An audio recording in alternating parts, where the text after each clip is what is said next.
அனைவருக்கும் வணக்கம்.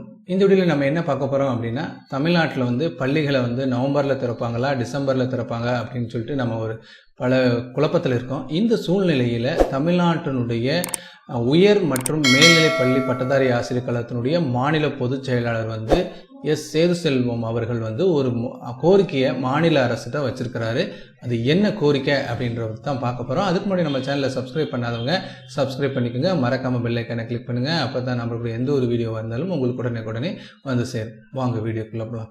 அதாவது தமிழ்நாட்டில் நவம்பர் 16ஆம் தேதி பள்ளிகள் திறக்கப்படும் அப்படின்னு சொல்லி நம்மளுடைய தமிழக முதல்வர் திரு எடப்பாடி அவர்கள் அறிவிச்சிருந்தார். அதனுடைய நிறைய எதிர்ப்புகள் தொடங்கியதுனால பெற்றோர்களிடம் கருத்து கேட்கறது நாளை 9ஆம் தேதி கருத்து கேட்கறதுக்கு முடிவு பண்ணியிருக்கிறாங்க.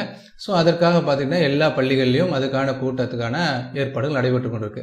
ஸோ இந்த சூழ்நிலையில் தான் நம்மளுடைய தமிழ்நாடு உயர் மற்றும் மேல்நிலை பள்ளி பட்டதாரி ஆசிரியர் கழக மாநில பொதுச் செயலாளர் அரசுக்கு ஒரு கோரிக்கை வச்சிருக்கிறார். என்ன கோரிக்கை வச்சிருக்கிறார் அப்படின்னா, கொரோனா தமிழகத்தில் இன்னும் குறைஞ்சபடலை. அது இல்லாமல் இந்த சூழ்நிலையில் பருவமழை வேற துவங்க போகுது. அதனால் டெங்கு மலேரியா இந்த மாதிரி ஃபீவர்ஸும் வர்றதுக்கான வாய்ப்புகள் அதிகமாக இருக்குது. அதனால் இந்த பள்ளியை திறக்கிற முடிவை சற்று தள்ளி வச்சுட்டு பள்ளியை பொங்கல் பண்டிகை வரை பள்ளிகளை திறக்க வேண்டாம் அப்படின்னு சொல்லி தமிழக அரசுக்கு ஒரு கோரிக்கை வச்சிருக்கிறார். ஸோ எல்லாருமே பார்த்துக்கிட்டிங்க அப்படின்னா நவம்பரில் திறக்கட்டினா டிசம்பரில் திறந்துருவாங்கன்னு பார்த்தோம். பட் இவர் பொங்கலுக்கு அப்புறம் கேட்டிருக்காங்க.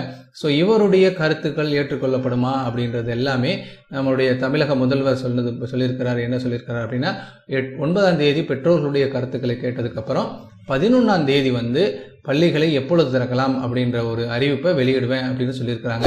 ஸோ நம்ம தொடர்ந்து வாட்ச் பண்ணுவோம் 11ஆம் தேதி என்ன நியூஸ் சொல்ல போகிறாரு அப்படின்றத. இது உங்களுக்கு ஒரு இன்ஃபர்மேஷன்ஸ் யாரெல்லாம் எப்படி கேட்டிருக்காங்க அப்படின்ட்டு. ஓகே, இவருடைய கோரிக்கையை ஏற்றுக்கொண்டாலும் நம்ம ஆச்சரியப்படுவதற்கு இல்லை. தொடர்ந்து நம்ம சேனலில் பாருங்கள். இந்த மாதிரி இன்ஃபர்மேஷன்ஸ் உங்களுக்கு உடனே சேரும். தேங்க்யூ.